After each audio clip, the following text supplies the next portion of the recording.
दोस्तों नमस्कार, स्वागत है आप सभी का। अगर फिर से आई चलते हैं बिहार की ताजा खबरों की ओर। लेकिन उससे पहले अगर आपने अभी तक इस चैनल को सब्सक्राइब नहीं किया तो सब्सक्राइब कर लें, जिससे कि आपको बिहार की ताजा खबर रोजाना मिलती रहे।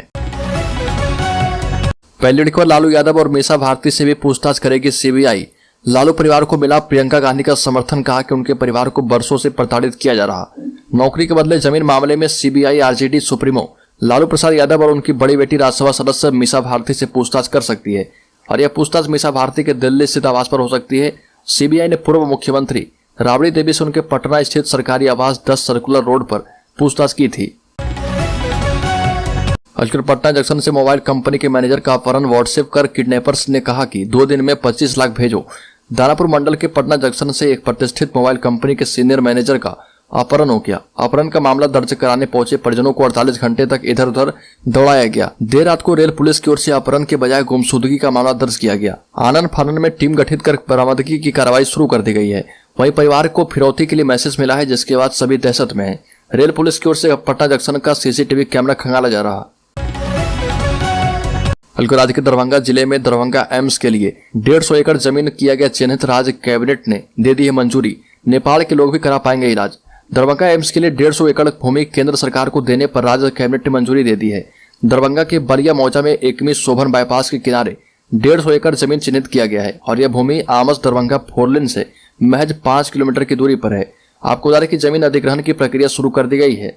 राज्य सरकार के द्वारा केंद्र को पूर्व में बताया गया था कि डीएमसीएच परिसर में एम्स का निर्माण नामुमकिन है। इसका परिसर छोटा होने के साथ ही यह अति व्यस्तम इलाका है। यहाँ पर आने जाने वाले लोगों को परेशानी होगी। हालांकि अब राज्य सरकार के द्वारा दरभंगा एम्स के लिए 150 एकड़ जमीन चिन्हित करके राज्य कैबिनेट से इसकी मंजूरी भी दी गई है। विरासत बचाओ नमन यात्रा के प्रथम चरण की समाप्ति पर मुजफ्फरपुर पहुंचे राष्ट्रीय लोक जनता दल के राष्ट्रीय अध्यक्ष उपेंद्र कुशवाहा ने सीएम नीतीश पर बड़ा हमला बोला और कहा कि नीतीश कुमार ने राजद के साथ गठबंधन नहीं सरेंडर किया है। जदयू को राजद के हवाले कर दिया गया है। वर्तमान राजनीतिक परिस्थितियां ऐसी बनी है कि तेजस्वी यादव सीएम है और नीतीश कुमार डिप्टी सीएम है। सरकार को तेजस्वी यादव चला रहे और ये बातें माड़ीपुर स्थित होटल में प्रेस कॉन्फ्रेंस के दौरान उपेंद्र कुशवाहा ने कही। बिहार में पेट्रोल डीजल के दाम कम नहीं होंगे, वैट नहीं घटाएगी नीतीश सरकार। केंद्र सरकार पर लगाया बड़ा आरोप। बिहार में पेट्रोल डीजल पर फिलहाल वैट नहीं घटेगा। वाणिज्य कर मंत्री विजय कुमार चौधरी ने स्पष्ट कर दिया है। इसके लिए उन्होंने केंद्र सरकार की नीति को गलत ठहराया। केंद्र सरकार पर पक्षपात का आरोप लगाते हुए मंत्री ने गुजरात से तुलना की। बिहार सरकार में वाणिज्य कर मंत्री विजय कुमार चौधरी ने कहा कि बिहार में पेट्रोल डीजल पर कई विकसित राज्यों से कम वैट है। राज्य में पेट्रोल डीजल की अधिक दर के पीछे केंद्र की बेस रेट है, जो उत्तर प्रदेश और गुजरात की तुलना में बिहार के लिए अधिक निर्धारित की गई है। फिलहाल राज्य सरकार इन उत्पादों पर वैट कम करने पर विचार नहीं कर रही है। राज्य में शराब पर सख्ती, मद्य निषेध विभाग के सभी कर्मियों की छुट्टियां रद्द। आज से 2 दिनों तक चलेगा विशेष अभियान। होली के दौरान शराब की अवैध खपत से लेकर इसके परिवहन पर नजर रखने के लिए राज्य भर में मंगलवार और बुधवार को विशेष अभियान चलेगा। इस अभियान के लिए मद्य निषेध विभाग के सभी अधिकारी एवं पुलिस कर्मियों की छुट्टियां रद्द कर दी गई है। और विभाग के आयुक्त बी कार्तिकेय धनजी ने बताया कि शाम 6 बजे से लेकर बुधवार की देर रात तक मद्य निषेध विभाग के सभी अधिकारी कर्मियों से लेकर डॉग स्क्वाड, ड्रोन सहित पूरी व्यवस्था को ऑन और अलर्ट मोड में रखा गया है। धनबाद पटना इंटरसिटी पर हमला करने वाला इनामी नक्सली पकड़ा गया। होली मनाने पहुंचा था ससुराल। बिहार पुलिस को बड़ी सफलता हासिल हुई। 2013 के अगस्त में चारण थाना क्षेत्र के कुंडर हॉल पर धनबाद पटना इंटरसिटी में नक्सली हमले का आरोपित नक्सली अजीत कोड़ा को पुलिस ने गिरफ्तार कर लिया और उसे ससुराल से गिरफ्तार किया गया। मिली जानकारी के मुताबिक चारण थाना क्षेत्र के कछुआ गांव निवासी रोशन कोड़ा का 26 वर्षीय पुत्र अजीत कोड़ा काफी समय से फरार चल रहा था। पुलिस को गुप्त सूचना मिली थी कि अजीत होली के मौके पर अपने ससुराल पीरी बाजार थाना क्षेत्र के लठिया गाँव पहुंचा हुआ है। इसके बाद पुलिस ने लठिया गांव में छापेमारी कर अजीत कोड़ा को गिरफ्तार कर लिया। तमिलनाडु में बिहारियों पर हमले की अफवाह फैलाने के आरोप में जमुई का युवक गिरफ्तार। अब तक 4 लोगों पर एफआईआर दर्ज किया गया है। बिहार पुलिस की जांच में यह बात सामने आई है कि तमिलनाडु में अप्रवासी बिहारियों के साथ हिंसा की अफवाह जानबूझकर साजिश के तहत फैलाई गई।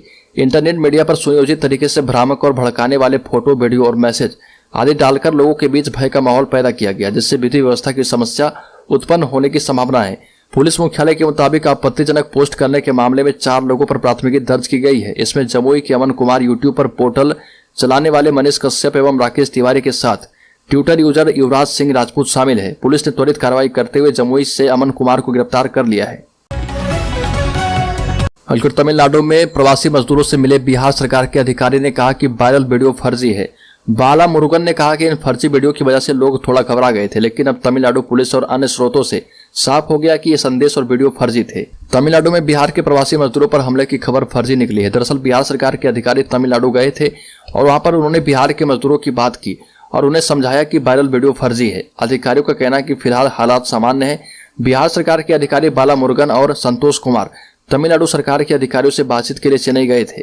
ग्रामीण विकास विभाग के सचिव बाला मुरुगन ने चेन्नई में पत्रकारों से बातचीत में बताया कि सोशल मीडिया पर कुछ वीडियो सामने आए थे जिनमें बिहारी मजदूरों पर हमले की बात कही गई। अब जांच में ये खबरें फर्जी निकली है, जिसकी पुष्टि हो चुकी है। बिहार सरकार के अधिकारियों ने चेन्नई में बिहार के प्रवासी मजदूरों से बातचीत भी की और उन्हें समझाया कि यह पूरा मामला फर्जी है, परेशान ना हो। बल्कि राज्य में होली पर नहीं मिली खुशखबरी। बिहार में 3 लाख शिक्षक भर्ती अधर में कैबिनेट बैठक में चर्चा तक नहीं की गई। बिहार में शिक्षक भर्ती की राह देख रहे उम्मीदवारों को होली पर बड़ी खुशखबरी मिलने वाली थी, लेकिन बिहार सरकार की कैबिनेट बैठक में 3 लाख शिक्षकों की बहाली पर कोई चर्चा नहीं हुई। सूत्रों के मुताबिक कैबिनेट बैठक में शिक्षक भर्ती की नई रूलबुक को लेकर बात नहीं हुई। कैबिनेट बैठक में शिक्षक भर्ती को लेकर चर्चा न होने के चलते उम्मीदवार नाराज हो गए हैं। अभ्यर्थियों ने आंदोलन का ऐलान किया है। उम्मीदवारों ने चेतावनी दी है कि होली के बाद वो पटना में आंदोलन करेंगे।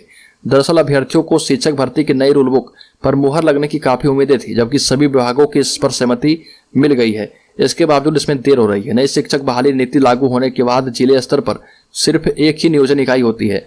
अभी इनकी संख्या 9222 है और इससे अभ्यर्थियों को एक ही आवेदन करना होगा। नई व्यवस्था में नियुक्ति की अनुशंसा नियोजन इकाई की जगह आयोग की ओर से की जाएगी। बिल्कुल लालू परिवार पर सीबीआई के छापे को मंत्री चंद्रशेखर ने बताया साजिश, केंद्र सरकार पर साधा निशाना। बिहार के शिक्षा मंत्री चंद्रशेखर यादव ने पूर्व मुख्यमंत्री राबड़ी देवी से सीबीआई के द्वारा की गई पूछताछ को लालू प्रसाद यादव परिवार को परेशान करने की साजिश करार दिया और ये भी कहा कि सीबीआई को अतीत में कोई सबूत मिला नहीं और भविष्य में भी नहीं मिलेगा। की गई छापेमारी में गाय का गोबर, बालू, ईंट और पत्थरों के अलावा कुछ मिला नहीं। सीबीआई ने अतीत में कई छापे मारे लेकिन उसे कुछ हासिल हुआ नहीं है। बीजेपी के तमिलनाडु प्रदेश अध्यक्ष अन्नामलाई ने डीएमके सरकार पर हमला बोलते हुए राज्य में बिहार के श्रमिकों की पिटाई के मामले की सीबीआई जांच की मांग की और ये भी कहा कि डीएमके की आरएस भारती कह रही है कि मैं दोहरा भूमिका निभा रहा। ये भी कहा कि क्या डीएमके दोहरा काम नहीं कर रही है। त्रिपुरा में कथित झड़प का जिक्र करते हुए भाजपा के प्रदेश अध्यक्ष ने इस घटना को दुर्भाग्यपूर्ण बताया और कहा कि जब नफरत की राजनीति के कारण त्रिपुरा में दुर्भाग्यपूर्ण घटना हुई तो पुलिस ने कार्रवाई क्यों नहीं की।